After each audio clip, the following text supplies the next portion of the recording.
돈 때문에 그렇습니까? 그러니까 말릴 수가 없는 거예요. 이 하나님에 대한 이 증오감을. 분노는 왜 생기는 겁니까? 분노는 내 마음하고 다르니까 화가 나는 거 아니에요. 적당히 하고 말아야죠. 근데 하나님에 대해서는 적당히가 안 돼요. 요 정도 되면은 말로 안 됩니다. 요 정도 되면 이제 하나님이 직접 만나서 상대를 해줘야 돼. 나랑 한번 들판에서 한번 만날까? 중원에서 한번 만나볼까? 그래서 한번 쇼부를 봐야 됩니다. 3절 같이 읽겠습니다. 3절 시작. 사울이 길을 가다가 다메섹에 가까이 이르르니 홀연히 하늘로부터 빛이 그를 둘러 비추는지라. 세 가지로 직접 개입했습니다. 홀연히, 두 번째는 하늘로부터, 세 번째는 밝은 빛으로. 세 가지로 사울을 상대를 합니다. 홀연히 이것은 막 갑자기 준비가 전혀 안 된 무방비 상태에서 만났다는 겁니다. 우리는 하나님 만나려면 준비가 많이 필요하다고 생각합니다. 성경 일독한 후에 적어도 열흘은 금식 기도를 하고 난 후에 40일 금식 기도를 하고 난 후에 이렇게 하는데 은혜가 막 그냥 30일 만에 임했습니다. 그럼 하나님 너무 빨리 왔어요. 열흘 빨리 왔으니까 10일 동안 은혜 안 받을래요. 이렇게 하는데 하나님 기다려 주세요. 그거는 이 홀연히를 몰라서 그래요. 하나님 막 우리 프라이버시 안 봐줍니다. 새벽 2시에도 오고요. 되게 많이 만난 사람들은 새벽 4시에 많이 만나더라고. 새벽 4시에 온다고. 밤새도록 고민하다가 죽어야 되나 살아야 되나 답답하다 힘들다 이렇게 하는데 새벽 4시가 우리 인생들에게 제일 그 다운되는 시간입니다. 그때 되게 한 방에 만나서 거꾸로 져서 만나는 경우가 굉장히 많아요. 어떤 사람은 하나님 결혼하고 나서요. 돈 좀 벌고 나서 취직을 하고 나서 아니 지금 얼마나 대학 가기 힘든데 인서울 하고 나서요.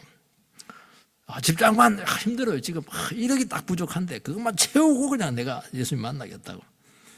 결혼하면 뭐 만날 것 같습니까? 애를 낳아야 되는데 애 놓고 나서요. 어떤 분은 너무 심해요. 죽기 5분 전에 딱 회개하고 돌아가실게요. 스케줄을 자기가 잡아요. 그건 자기 생각입니다. 하나님 일절 고려 안 합니다. 예측 불허 시간에 막 확 치고 들어오는 거예요. 왜냐하면 이렇게 하지 않으면 사로잡히지 않습니다. 우리가 예수님 들어올 거 생각하면 어떻게 합니까? 온갖 방비를 다 해놓습니다. 예수님 이렇게 말하면 내가 이렇게 빠져나가야지. 여기로 들어가면 뒷길로 도망쳐야지. 하나님 다 알고 있습니다. 도망 못 가도록 콘나는 몰아넣고는 막 그냥 데려와가지고 그냥 낚아채버립니다. 팍 목덜미. 여러분 맹수들 봤죠? 맹수들을 쫓을 때는요. 맹수들은 여러분요. 이 사냥하는 게 확률이 20%도 안 된대요. 이게 하나를 딱 찍어요. 무리 중에서 여러 개 찍으면 안 됩니다. 끝까지 차가요. 목을 팍 물어버려야 돼요. 숨통을 끊어버려야 돼요. 이렇게 하지 않으면은 우리가 미꾸라지 아닙니까? 온갖 핑계 다 대고 요리조리 그냥 다 빠져나갑니다. 주님께서 여러분 가운데 개입하실 때, 여러분 마음을 치고 들어오실 때 여러분을 깨시기 바라고 마음을 열고 영접을 하시기 바랍니다. 오순절 성령이 임했을 때 사도행전 2장에 보면은 기도하는 중에 홀연히 성령이 그들 가운데 임했습니다. 홀연히 똑같은 말이에요. 갑자기 생각지도 못한 가운데. 그때 그 문도들이 120명의 그 성도님들이 어떻게 했냐니까 그때 모든 걸 전폐하고 마음을 확 엽니다. 그리고 성령에 온전히 사로잡힙니다. 이게 바른 자세입니다. 성령에 사로잡히시기 바랍니다. 지금 예배 드리고 있잖아요. 예배를 드리는 중에 막 은혜가 안 되는데 오늘따라 막 조금 간발의 은혜가 그냥 스며들고 있는 스며든다 스며들고 이렇게 할 때 체면에 어떻게 그럴 수 있나 눈치 보거나 또 저항하지 말고 그때 잘해야 됩니다. 가랑비에 옷 젖는다고 기적은 작은 이슬에서부터 시작이 되는 거예요. 그때 여러분 가슴을 열면 안이 막 확 성령으로 충만하게 채워질 것입니다. 그렇게 은혜 받는 거예요. 은혜 받는 거예요. 짧게 시작하는 게 좋아요. 크게 해버리면 너무 고통스러워요. 바울처럼 막 엎어지면 어떡해요. 말 타고 갔을 텐데 그냥 거꾸로 졌으니까 그냥 낙상한 거 아니에요, 그거. 골절살 안 다했는데 몰라요. 눈이 멀어버렸네. 얼마나 충혈이 되었는지. 여기 보면 이제 두 번째는 뭘로 하나님께서 개입했냐니까 하늘에서부터 임했다는 겁니다. 땅에서 이게 올라온 게 아니에요. 뭐 생각해서 한 게 아니에요. 연구해서 한 거 아니에요. 경험적으로 이 하나님 만나는 거, 주님 만나는 거 경험적으로 도무지 이해가 되지가 않습니다. 이 인간에 있는 경험에서는 오질 않아요, 이런 것들은. 우리가 누구 만나려면 약속 다 그렇게 하잖아요. 그래서 내게 왜 이런 일이 일어났는지 이거 설명도 안 되고 이해도 안 되고 영원히 미스터리입니다. 왜냐하면 주님의 우리 만나주심은 이 땅에 있는 사건이 아니고 하늘의 사건이에요. 이 땅 세계에 있는 일이 아니에요. 차원이 다른 천국이 우리에게 임하는 거예요. 그래서 하나님의 음성이 들리는 것이고 하나님의 생명이, 천국의 생명이 들어오는 거예요. 그래서 이거는 이해가 안 되는 거예요. 그래서 신앙은 이해하려고 하지 마세요. 물이 터지니까. 그냥 믿음을 받아들이는 겁니다. 그냥. 그것을 뭐라고 하냐니까 어려움을 거듭난다. 중생한다. 중생은 두 번이라는 뜻이잖아요. 하늘로부터 난다. 똑같은 말입니다. 땅에서 나는 거는 부모 뱃속에서 나는 엄마 뱃속에서 나는 거는 그거는 땅에서 태어나는 겁니다. 하늘에서 태어나는 것은 하나님이 다시 우리를 태어나게 한다는 거예요. 태어나게. 어떻게? 말씀으로 우리가 부딪혀서 말씀이 훅 들어와서 말씀이 우리 그냥 다시 우리 개조를 해내는 것입니다.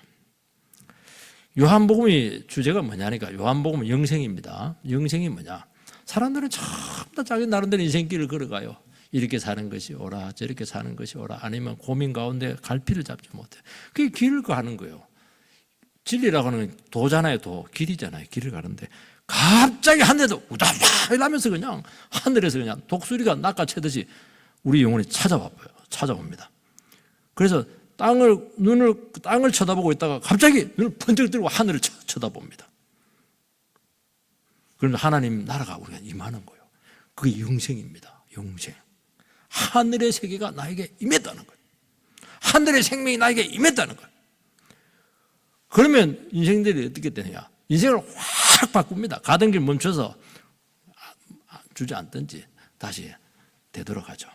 그게 요한복음입니다. 요한복음 주제 와다닥 영생 이렇게 보면 돼요. 가던 길을 멈추고 인생 추를 돌렸다는 것입니다. 그리고 나서는 어떻게 하느냐? 계속 하늘의 능력과 생명을 공급받으면서 이 세상을 살아가는 겁니다. 그 영생이라는 건 죽고 나서 뭐 오래 사는 게 아니고요. 이 땅에 살아갈 때 예수 믿고 나서부터 계속 우리는 이 땅의 자원이 아니고 천국에 있는 자원을 가지고 계속 살아간다는 거예요. 그것이 죽고 나서도 연장되는 겁니다. 그걸 영생이라고 그렇게 하는 거예요. 그냥 막 병들어 가지고 오래오래 사는 게 아니고 하늘에 있는 어마어마한 자원을 그냥 막 누리는 거예요. 얼마나 풍성해요. 얼마나 능력이 있어요. 얼마나 위대해요. 땅에서 공부한다고 해서 그런 위대한 삶이 나오겠습니까? 안 나옵니다. 절대 안 나와요. 하늘의 것이 그냥 우리에게 임해야 이 세상을 뛰어넘는, 죽음을 뛰어넘는 어마어마한 삶이 나오는 거예요. 그거 주겠다는 거예요. 그거. 그걸 왜 안 받냐는 거예요. 그거. 받아야지. 밝은 빛은 부활하신 주님의 영광의 빛입니다. 참 빛이다. 요한복음에 참 빛이 왔는데 백성들이 어두워서 그 빛을 알지 못했다. 그 말씀을 하고 있거든요.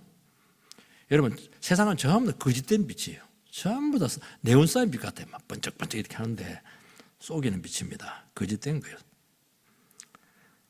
복음만이 참 빛이고 예수만이 참 빛입니다. 왜냐하면 이 빛이라고 하는 건 드러내잖아요. 빛이 우리에게 비치면은 놀라운 일이 생깁니다. 영혼이 변화돼요. 왜냐하면 우리 영혼이 너무 어둡거든. 완전히 지옥이야 지금. 빛이 딱 비치면 우리가 모든 것이 드러나면서 새 인생을 살아갈 수가 있습니다. 왜 사람들이 헤맵니까? 왜 방황해요? 못 보니까, 분별이 안 되니까, 뒤죽박죽이니까, 엉망진창이잖아 지금. 빛이 딱 비치면 딱 보여요. 그럼 어려울 게 뭐가 있어요? 저희가 뭐 망하는 길이구나, 지옥 가는 길이네, 여기에 사는 길이구나. 여러분, 사는 길을 발견하면 어려울 게 뭐가 있어요? 그 길 쭉쭉쭉 따라가면 되죠. 그래서 인생이 바뀌잖아요. 그래서 복음의 빛을 한번 씌고 맛보면 변하게 되어 있고, 믿음으로 살지 않을 수가 없어요. 이거 외에는 길이 없거든요. 올리웨이, 오직 유일한 길 예수밖에 없어요. 참 신기합니다. 주님 만나면은 우리가 이 어두운 마귀가 지배하고 있는 이 얼마나 우리나라 지금 막 난리도 아닙니다. 지금 막 정의가 어디 있어요? 오늘 그 장로님께서 기도하셨는데 정말 불안하죠. 뭐가 소망이 있어요? 이게 기대할 게 뭐가 있어요? 이게 너무 답답한 거예요. 그런데 하늘이 임하면은 세상이 한순간에 달라져요. 현상은 그대로인데 왜 달라져요? 내가 달라졌거든. 내 눈이 띄었거든. 그래서 새로운 세상이 열리는 거예요. 못 살겠다. 세상에서 살만하네. 길이 있네. 맞아. 주님이 역사하고 있는 거야. 그동안 얼마나 거짓에 속아서 살아왔습니까? 얼마나 어둠 속을 헤매면서 어두운 터널을 통과하고 있습니까? 막 똑똑하다 그러는데 듣고 보면 지 생각이 꽉 박스에, 사람이 이거 보면 박스 안에 딱, 박스 안에 우리 집 왁구 안에 딱 들어가 있어요. 생각 하나도 못 나와. 그 깨고 나와야 되는데. 그러면서 자기가 똑똑하다는 겁니다. 강박증거리죠. 눈에 보이는 거 자기밖에 못 봅니다. 우리는 자기밖에 못 봐요. 자기밖에 못 봐요. 왜냐하면 내 힘으로만 살아왔거든. 자기 나름대로 뭐 얼마나 최선을 다했는지 그냥 용은 용대로 씁니다. 아주 보세요. 몸만 가지고 영혼만 가지고 다 망가집니다. 바울이 얼마나 용을 쓰고 있어요. 얼마나 자기 잘한다고 그래요. 하나님을 위해서 최고로 잘한다고 그러잖아요. 상 제일 많이 받겠다고 그렇게 합니다. 왜요? 이단들, 예수 믿는 것들을 보면 잡아들이면 점수가 팍 올라가거든요. 자기를 쌓잖아요.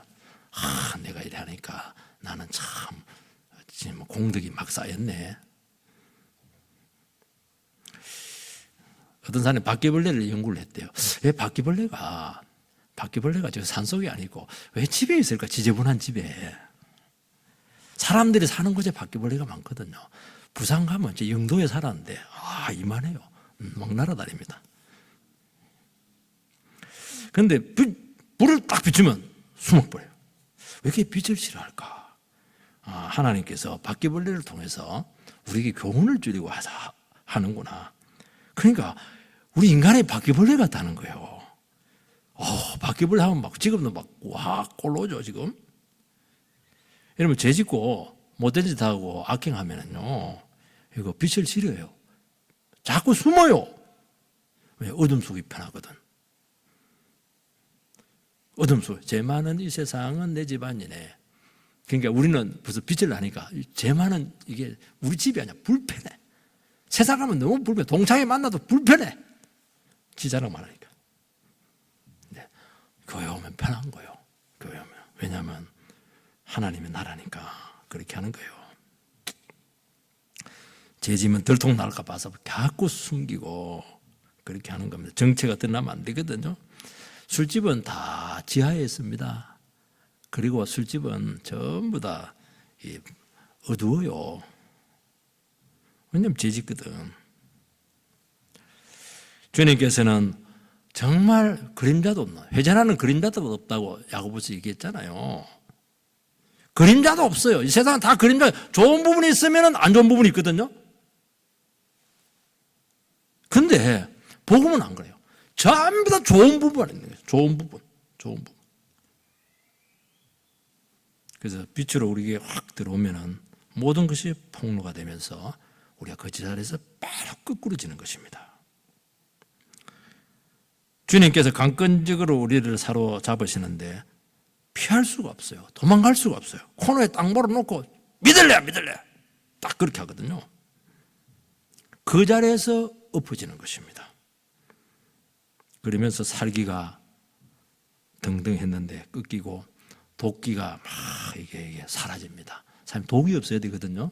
이게 핏발이 막 쓰고 이랬는데 아이고 양처럼 눈도 이렇게 참 이렇게 은혜로워지고 가루가 돼야 돼요. 그러면서 내가 얼마나 초라했는가. 자기 자신의 모습이 적나라하게 그동안 얼마나 직책으로 돈으로 그냥 세상 영광으로 내 자신을 치장했는가. 그거 싹 벗겨져야 되는 겁니다. 정말 날 것이구나. 아무것도 아니네. 그런 고백이 있게 되기를 주의 이름으로 축원드립니다.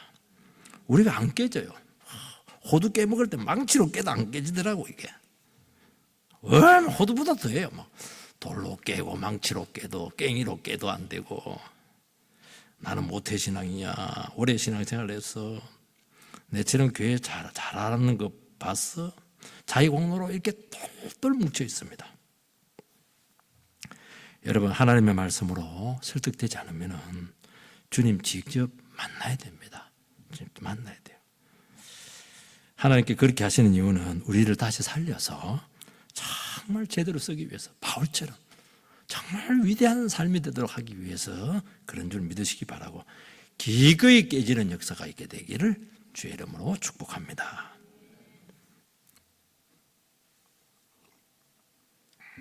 두 번째는 자아가 깨어져야 됩니다. 4절 5절 말씀 같이 읽겠습니다. 시작. 땅에 엎드려져 들음에 소리가 있어 이르시되 사울아 사울아 내가 어찌하여 나를 핍박하느냐 하시거늘 대답하되 주여 누구시니까 이르시되 나는 내가 핍박하는 예수라. 죽었던 예수가 살아나서 그를 만났습니다. 사울은 지금은 사울이에요. 바울로 바뀌기 전이니까. 십자가 죽으면 다 알았죠. 그 당시 그 유대 지역 예루살렘은 예수님의 십자가 죽음과 부활에 대한 소문을 꽉 찼어요. 그런데 그걸 무시했습니다. 그럴 리가 없다. 어떻게 예수가 갈릴리 그 촌딱 출신이 어떻게 메시아일 수가 있을까? 그냥 안 맞는 거예요. 자기 생각 안 맞는 거예요. 그러니까 여러분의 신앙은 생각의 문제입니다. 내하고 안 맞는 거예요. 내가 옳고 예수가 틀렸다는 것이거든요. 그런데 내가 옳고 예수가 틀렸다고 생각하고 정죄하고 무시했던 그분이 죽었다가 살아나 버렸습니다. 그러면 어떻게 돼요? 그분이 옳은 거예요. 그분이 죽음을 담보로 해서 증거한 모든 증거들은 그게 참이에요. 너는 죽어봤어? 죽지 않았고 가보지도 않으면서 네 주장 맞다고 어떻게 할 수가 있어요? 여러분들이요, 예수님 믿게 되면 여러분 죽어야 돼요. 죽으면은 내가 틀렸다는 걸 알아요. 예수가 옳다는 걸 압니다. 십자가 밖에는 없어요. 왜 예수께서 죽으셨는가가 그때부터 이해가 되는 거예요. 내가 펄펄 살아있는데 하나님 할아버지 와도요 안 바뀝니다. 예수님께서 오셔가지고 뭐라고 했습니까? 믿어줘라야 그렇게 하지 않고요. 왜 네가 나를 핍박해? 너는 내가 핍박하는 예수야. 아니 바울은 예수 핍박 안 했죠. 성도들 핍박했죠. 그게 그거라는 거예요. 네가 지금 하는 게 나를 핍박하고 있는 내 가슴에 못을 받고 있는 거야 지금. 이 말은 뭐냐니까 주님께서는 우리가 얼마나 못된 짓 했는가 다 알고 있다는 거예요. 다 알고 찾아왔다는 거예요. 미리 얘기하잖아요. 설명 안 들어요. 단단한 자아가 깨지고 가루가 되어버렸습니다. 바울 사도는 이 말 듣고 내가 옳다고 여기며 살아온 삶이 처절하게 부정되는 체험을 하고 있는 것입니다. 예수님, 내가 틀렸어요. 내가 거짓됩니다. 내가 죄인이네요. 내가 아무것도 아니네요. 예수님이 옳으시고 예수님이 하나님의 아들이시고 예수님의 말씀이 진리고 예수님 외에는 생명을 얻을 길이 없습니다. 당신은 인간이 아니세요. 하나님의 아들이세요. 그분 영광 앞에 철저히 자기 자신이 깨지고 부정되지 않으면 그 예수 믿는 거 아닙니다. 종교 행위를 하는 거예요. 그러면서 무슨 현상이 나타나냐니까 지나온 헛된 삶이 주모장처럼 한순간에 확 서져가요. 내가 우리가 얼마나 교만했어요, 그죠? 얼마나 별거 알지도 못하면 다 아는 것처럼 하고 그냥 큰 소리 치고 그냥 죄는 꼭꼭 숨기고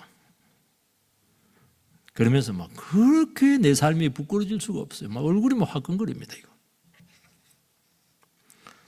이렇게 사는 것이 옳아 이러면서 이렇게 또 그렇게 살다 보니 성공했네. 자수성가도 했네. 그리고 다른 사람에게 이겨버렸네. 시험 쳐가지고 공부 열심히 하면 이기잖아요. 저도 공부 열심히 해가지고 뭐 합격 많이 했어요. 합격 못하는 거하고 합격한 사람하고 아유 질이 다르지. 사실은 하나님 앞에서는 아무것도 아닌데 이거.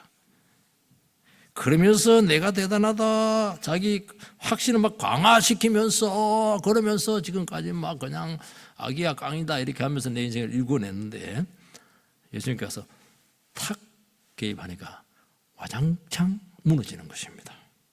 무너질지어다 무너지시기 바랍니다. 무너져야 돼요. 여러분 우리가 어떤 사람인데 우리 인생이 어떻게 바뀌겠어요? 절대로 안 됩니다. 가구는 바꾸고 다 뭐 요즘 보니 얼굴도 바꾸던데 인간 안 바뀝니다. 60년 믿었는데 우리 기도자님이 그렇잖아요. 저 인간이 바뀔까? 내 남편이 바뀔까? 정말 대책이 없는 기도자님이 있잖아요. 그래서 안 바뀔 것 같아서 기도 안 하잖아요. 근데 내가 그런 대상이었어요. 내가 바뀔까? 하나님 막 예수님도 막 주위에 있는 사람들도요 굉장히 염려합니다. 제가 대학 다닐 때 예수 믿었는데 저를 지도했던 그 전도사님이 저를 위해서는 기도를 안 했대요. 최영봉 형제는 아무리 봐도 예수 안 믿을 것 같더래요. 저렇게 놀기 좋아하고 저렇게 그냥 큰 소리 뻥뻥 치고 저 인간 절대로 안 믿을 것 같아가지고 제자 훈련은 나를 빼고 하더라고요. 그래서 기분이 나빠요. 왜 나를 빼고 하냐고. 그랬더니 나를 끼워줬어요. 그런데 그때 은혜를 제일 많이 받았어요. 지금도 기분이 좀 안 좋아지려고 그러는데 그러면서 내가 왜 살았고 내가 무엇을 위해서 살고 있는지 내가 인생의 의미가 뭔지 참 고민 많이 했습니다. 삶의 의욕도 있기도 하고 육체적 정신적 후유증을 겪기도 했죠. 주님 만나면 바뀌어요. 여러분 우리 인생은 다른 걸로 안 바뀝니다. 인격은 인격으로 바뀌는 거예요. 사람은 철은 철로 바뀌거든요. 사람은 사람으로 바뀌는 거예요. 그런데 사람은 똑같은 죄인이기 때문에 아무리 부딪혀봐야 그 인간이 그 인간이에요. 죄인이 죄인끼리 붙여져가지고 감옥 속에 들어가면 교화될 것 같아요. 감옥에 가면 다 죄인들인데 범죄 배우고 옵니다. 그거 바뀌는 게 아니에요. 그게 예수를 만나야 돼요. 너무나 거룩하잖아요. 너무나 영광스럽잖아요. 회전하는 그림자도 없잖아요. 이분은 능력 그 자체고 생명 그 자체잖아요. 거룩을 거기서 배워야죠. 그분 만나면은 바뀝니다. 인격 힘은 강력한 거예요, 여러분들. 이건 다른 걸로 절대 안 바뀝니다. 예수를 만나야 돼요.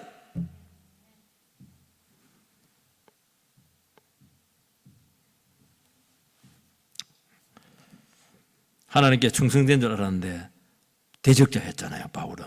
그렇게 열심히 믿고 누구보다 최선 다했는데 예수를 제일 가슴 아프게 했잖아요. 여러분 주님을 만나지 못하면은 여러분의 인생은 주님을 괴롭히고 교회를 고통스럽게 하고 영혼을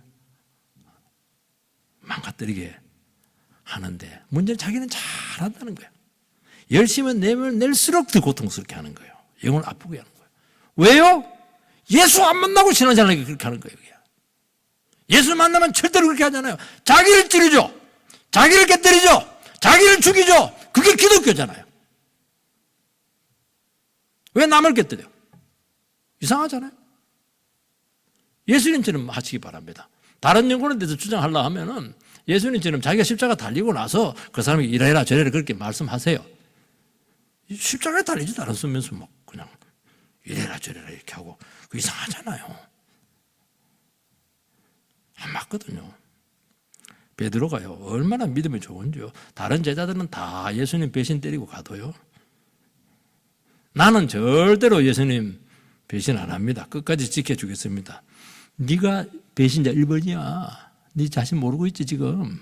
지금 사단에 지금 놀아나고 있는 거야. 사탄아 물러가라. 네가 오늘 저녁 닭 2번 울기 전에 3번 부인한다. 참, 닭 울 때 부인한다 그렇게 말하면 될 텐데 닭 2번 울기 전에 닭 2번을 어떻게 하는지 모르겠어요. 예수님도. 그런데 3번. 정확하잖아요. 정확하잖아요. 빠져나갈 수 없습니다, 이거.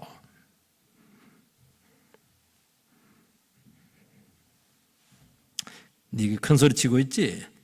그 입이 다물어져야 돼. 아무것도 없으니까 네 큰 소리 치는 거 아니야. 쉽게 말해서. 그렇잖아요.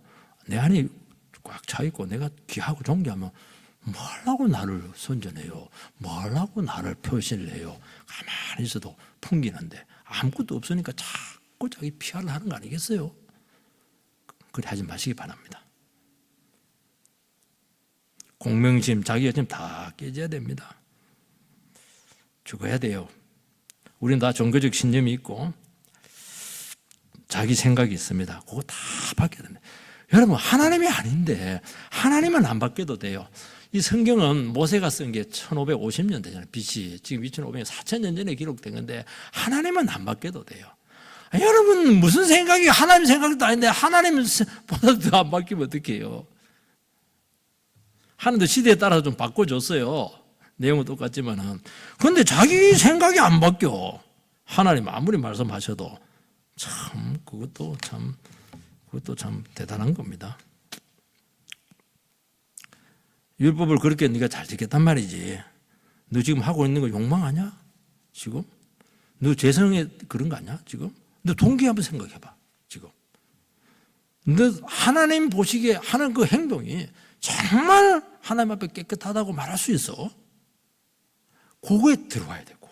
그게 깨달아져야 돼요. 우리는 행할 능력도 없고 양심이 얼마나 괴로웠겠어요.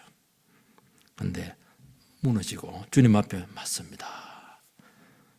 죄인됨을 고백하니까 그 순간 하늘의 평안이 찾아오는 것입니다. 하늘의 평안이 우리 모든 성도들에게 끼치게 될 줄 주의 이름으로 축복합니다. 그렇게 평안을 찾는 거예요. 여러분, 교회에 출석하는 것 귀해요. 성경 읽는 것 귀합니다. 예배 드리는 것 귀해요.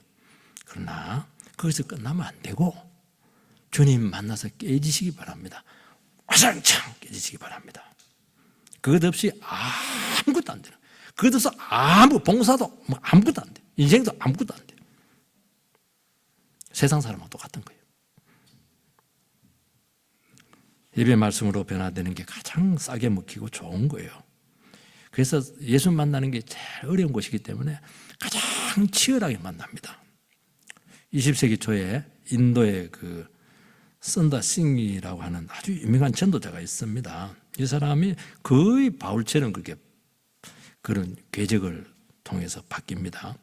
인도 이제 펀잡 지방 출신인데, 펀잡 지방은 전투민족이에요. 시크 교도 아주 급진적인 그 파들입니다.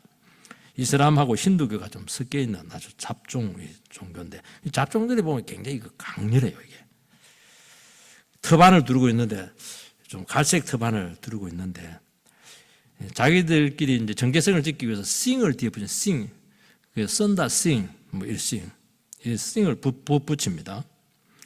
이 사람들이 전사들이기 때문에 경호원으로 많이 발탁이 돼요. 옛날에 그 라지브 간디 여사인가 그 아들인가 그 총리인데 그 시크 교도 이 펀잡 지방이 그 경호원에서 암살을 당합니다. 경호원으로 썼다는 거예요, 이 사람. 싱가포르 경찰의 반이 이제 요 출신들인데요.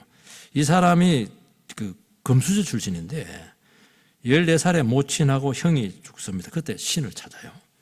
16살에 그 당시 인도가 영국 식민지인데 기독교 학교에 들어갔는데 그렇게 기독교를 핍박을 했어요. 막 선생님이 가르쳐 막 일부러 딴소리하고 막 수업 안 되게 하고 문제 일으키고 전도자 가서 전도하면 말을 습격하고 불지르고 한 번은 그 교장 선생님 찾아갑니다. 교장 선생님 제게 성경책을 하나 사주시기 바랍니다. 교장 선생님이 막 문제한데 성경책을 산다니까 막 그다음에 비싸거든요. 지금이야 이것도 지금도 비싸지. 그때는 더 비싸죠. 너무 기쁘고 좋은 책으로 좋은 성경책을 사줬는데 성경책 보려고 한 게 아니고 공기질을 쫙 진짜 불태워 버렸어요. 그러면서 하나님 저주했습니다. 그런데 마음이 그렇게 불편한 거예요. 그렇게 괴로워서 혼자 기도합니다. 기도하는데 불타고 나면 성경 마태복음 12장 28절 수고하고 무거운 짐진 자들아 다 내게로 오라. 그거 읽는데 평안이 좀 왔어요. 좀 더 있다가 요한복음 3장 16절 하나님께서 세상을 이처럼 사랑하사 독생자를 주셨으니 이는 저를 믿는 자마다 멸망치 않고 영생을 얻음이라. 이 감동이 온 거예요. 그런데도 그거 갖고 안 돼요. 감동하고 끝나버렸어요. 너무 힘드니까 생애 마지막 기도를 합니다. 무슨 기도를 하냐니까 신이 계시면 올바른 길을 보여주시기 바랍니다. 안 보여주면은 그 옆에 철도길이 가는데 내가 철길에 누워서 자살하겠다고. 근데 새벽 4시 반에 주님이 나타났어요. 강한 빛 가운데 임하셨고 부활의 주님이 증거가 되었죠. 그러면서 이 사람이 극적으로 바뀌는 거예요. 그러면서 완전히 바뀌어서 이 사람이 힌두 교도인데 정말 엄청난 그 역사를 일으키고 40세에 죽습니다. 그러니까 이런 일이 일어난다는 거예요. 주님을 만남으로써 온다는 것을 꼭 기억하시기를 주 이름으로 축복드리고요. 그런데 문제는 뭐냐니까 사울이 다메섹 도상에서 극적으로 회심을 했는데 그 전부터 주님께서는 그를 계속 찾아와서 노크를 했다는 것입니다. 예수에 대한 소문 들었다고 했죠? 그는 스데반의 순교를 할 때 돌 던지는 사람들 옷을 들고 있었어요. 공범이에요. 예수님에 대한 소문이 얼마나 많고 기적에 대한 소문이 많았겠어요. 전부 다 무시합니다.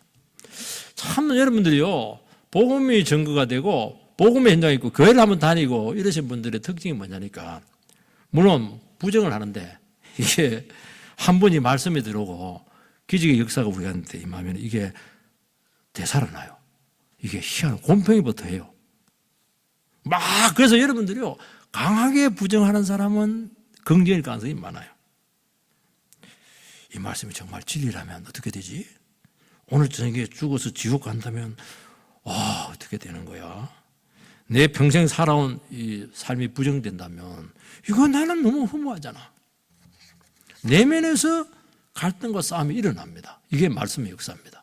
말씀은 절대로 여러분을 편안하게 놔두지 않아요. 주님께 돌아오기 전까지 여러분 영혼 가운데 치열한 내면의 전쟁이 있다는 것입니다.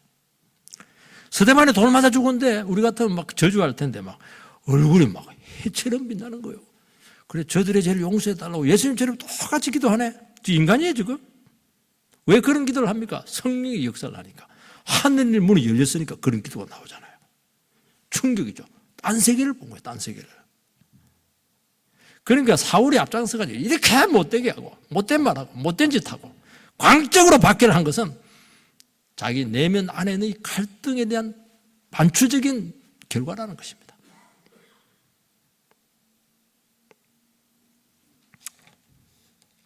여러분도 그럴 거예요.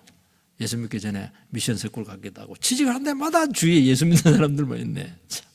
아니 그냥 어쩔 수 없이 듣게 되는 거예요. 왜 그래요? 하나님이 계속 찾아온 겁니다.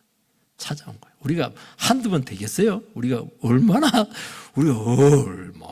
위대하고 대단하신 분들인데 한두 번 절대로 안 됩니다. 안 되는 거예요. 계속 목하는 겁니다. 마음을 열어야지. 깨뜨려. 이제 마음 바꿔봐. 그렇게 사는 게 힘들지. 강박증으로 자꾸 아스피린 먹고 그랬대겠어? 다 제 얘기하는 겁니다. 지금 여러분 갖고 얘기하지만 사실은 제 얘기예요. 그게. 얼마나 양심을 건드렸고 우리 철학을 의심하게 했고 인생의 모순을 많이 느꼈습니다. 그래서 얼마나 불안정세가 심해요. 이제 이제 그만해도 그만 방황해도 돼. 이제 평안을 찾으라고 우리에게 말씀하고 있는 것입니다. 그렇게 대면하기 싫고 그렇게 싫어했고 그렇게 만나기 존재를 거부했는 그분이 내 앞에 딱 나타나는 거예요. 이게. 임자 만났어. 근데 그분 한번 만나야 돼요. 두려운 일이 생겼죠. 무릎을 탁 꿇으시기 바랍니다. 우리는 의식적으로 주님을 몰아내려고 했어요. 막다른 골목에서 탁 낚아챈 겁니다. 사울아 사울아 네가 어찌하여 나를 박해하느냐. 사울아 사울아. 두 번 부를 때는요, 이게 아브라함에게도 아브라함아 아브라함아 굉장히 긴급 상황이에요. 마르다야 마르다야 이렇게 할 때도 긴급 상황이에요.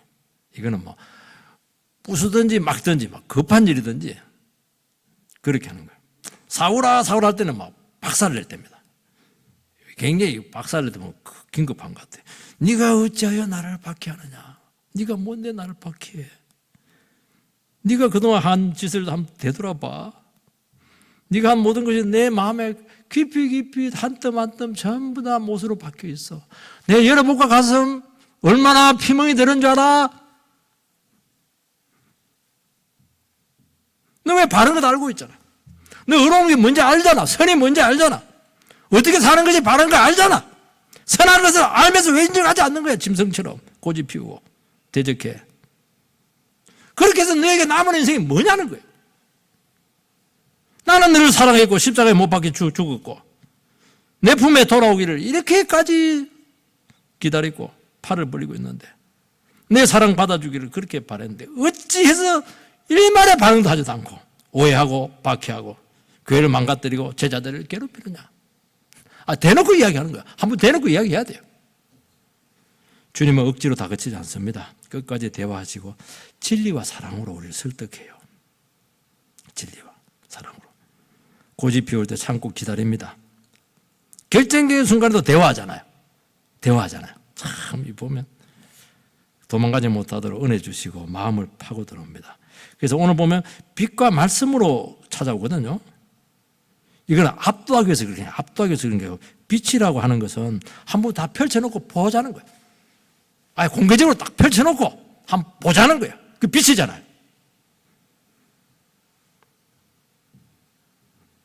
진리는 말로 하자는 거예요. 말로. 인격적으로 한번 우리 상대에 보자는 거예요.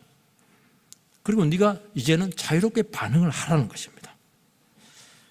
하나님이 이런 분이시기 때문에 우리 마음을 다시 한 번 더 녹여내시기를 주의 이름으로 축원드립니다. 이것이 진정한 자유다. 그렇게 믿으시기를 바랍니다.